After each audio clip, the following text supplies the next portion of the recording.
എന്താണ് ആത്മവിശ്വാസം? ഞാൻ സിമ്പിൾ ഒരു എക്സാമ്പിൾ ആയിട്ട് കാണിച്ചു തരാം. എനിക്കിപ്പോൾ 2 ഡോഗുണ്ട്. ഒരെണ്ണമെന്ന് വെച്ച് കഴിഞ്ഞാൽ ആൾക്കാരൊക്കെ വന്നാൽ ചാടി കുരയ്ക്കാനായിട്ടൊക്കെ നിൽക്കും, വേണേൽ ഭയങ്കരമായിട്ട് ചാടി നിൽക്കും. പക്ഷേ രണ്ടാമത്തെ ഡോഗ് എന്ന് പറയുന്നത് ചെറുതായിട്ടൊക്കെ കുരയ്ക്കും, പക്ഷേ ആൾക്കാരൊന്നും ഒന്ന് പേടിപ്പിച്ചിടാ എന്ന് പറഞ്ഞ് പേടിപ്പിച്ച് കഴിഞ്ഞാൽ പുറകോട്ട് പമ്മി പോകും. കാരണം ആദ്യം തന്നെ ഒരു വലിയ കുരയ്ക്കൊന്നും വലിയ ഗാംഭീര്യമില്ല, ഒരു ചമ്മലാണ്, ആ രീതിയിലുള്ള ഡോഗാണ്. അപ്പം ഈ 2 ഡോഗിൻ്റെ അടുത്തും ഫസ്റ്റ് വന്നാൽ ചാടി കുരയ്ക്കുന്ന ഡോഗിൻ്റെ അടുത്ത് ആൾക്കാരിന്ന് പേടിപ്പിക്കാൻ പോകുന്നതാണ്. അവൻ പിന്നെ ഇങ്ങനെ ചാടി കുരയ്ക്കാണ്ട് വന്നു കഴിഞ്ഞാൽ പേടിക്കും. അവരതിൻ്റെ അടുത്ത് കുഞ്ഞ് കളിക്കാനൊന്നും പോകത്തില്ല. പക്ഷേ മറ്റേ ഇത് പേടിക്കാനൊന്നുമില്ല, ഇത് ചുമ്മാ തോണ്ടനാണ്, ഷൈ ആണെന്ന് വിചാരിക്കും.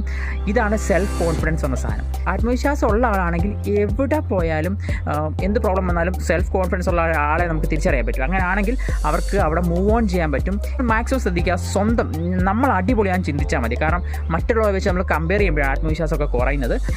അവൻ വലുതാണ്, ഞാനൊന്നുമല്ല, അങ്ങനെ ആ ആത്മവിശ്വാസം ഡൗൺ ആകത്തുള്ളൂ. അപ്പം ആത്മവിശ്വാസം ഉള്ളവരായിട്ടിരിക്കുക, കാരണം ഇതുണ്ടെങ്കിലേ നമുക്ക് പറ്റുള്ളൂ. അപ്പോൾ അല്ലേ നമ്മൾ ഡെവലപ്പ് ചെയ്തെടുക്കുക. കൂടുതൽ ഡീസൽ സബ്സ്ക്രൈബ് ചെയ്യാൻ മറക്കല്ലേ. സി